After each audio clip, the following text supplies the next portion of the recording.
Oke, balik lagi di channel saya Gusti Sam Gunadi. Baik, kali ini akan membahas sebuah helm yang baru saya dapat beberapa bulan yang lalu. Karena udah lama, coba baru bisa review sekarang. Dan ya sesuai di judulnya, helmnya merek dan serinya apa. Langsung aja ya, kita buka. Ini dia. Tadam! AGV K1 Winter Test tahun 2015.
Nah, ini dia penampakannya dari samping seperti ini lagi GV seri K1 dengan livery atau motifnya Winter Test tahun 2015. Jadi ini motif yang dipakai Rossi waktu tes MotoGP tahun 2015, dan ini penampakan helmnya seperti ini. Ukurannya ini L Asian Fit. Kita bandingin ya sama helm Zeus yang bisa saya pakai. Ini dia perbandingannya. Yang AGV saya CSL, yang Zeus ini ukurannya M. Jadi agak beda dikit selnya. Kita taruh lagi ya di belah samping. Oke, kita bahas dulu bagian eksteriornya. Ini ada dua ventilasi udara di bawah, tiga di atas, dan ini belakang ada exhaustnya. Di sini nggak terlalu kelihatan sih. Di situ exhaustnya dua lubang buat keluarnya angin. Terus ini ada tempat buat tear off ya, anti embunnya. Ini visornya clear, masih ori. GV-nya ini fan atasnya kalau buka ditarik ke atas ya sekilas mirip GV Pista ya. Kalau Pista kan pakai karet dibuka. Nah, ini penampakan ventilasinya atau fan-nya buat udara masuk ke helm. Di atasnya ada tiga, dan di bawah ada dua ventilasi, dan satu lagi nih untuk ngebuka visor. Aduh, ngeblur lagi.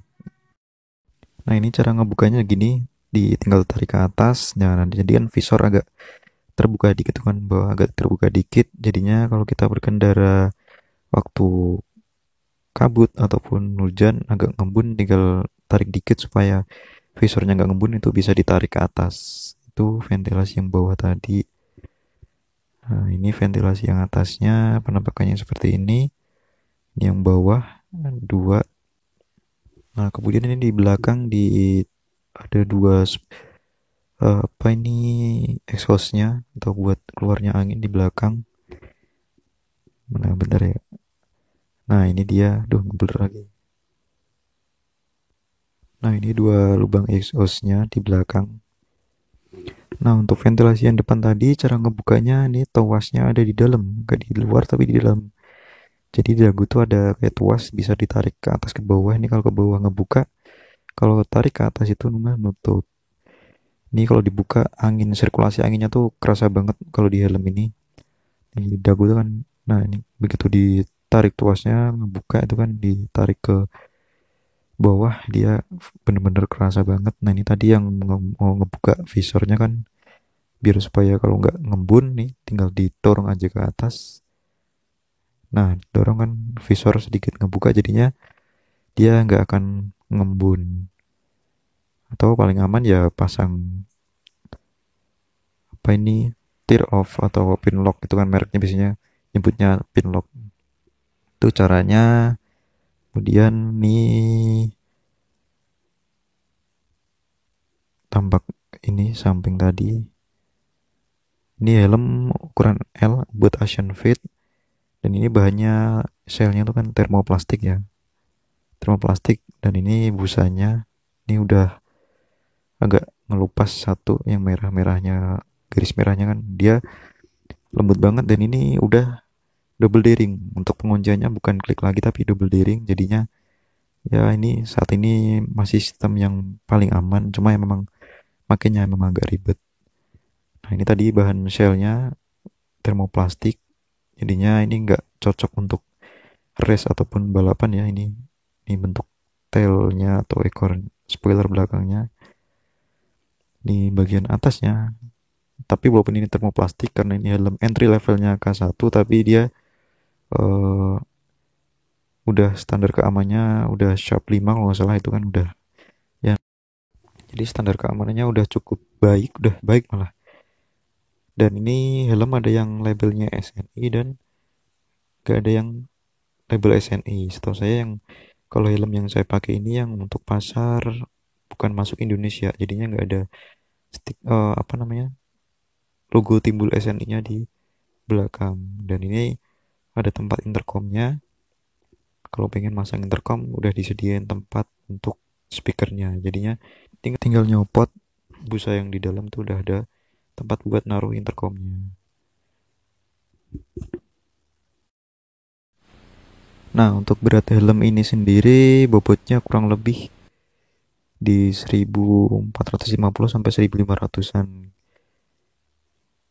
Sekitar ini helm udah ramah banget buat orang yang berkacamata seperti saya, itu kan udah ada eyewear kompatibelnya nih ini. Jadi yang pakai kacamata nyaman pakai helm ini, jadinya kacamata tuh kayak nggak kegenjat busa, jadi ada space lah buat kacamatanya teman. Eyewear compatible.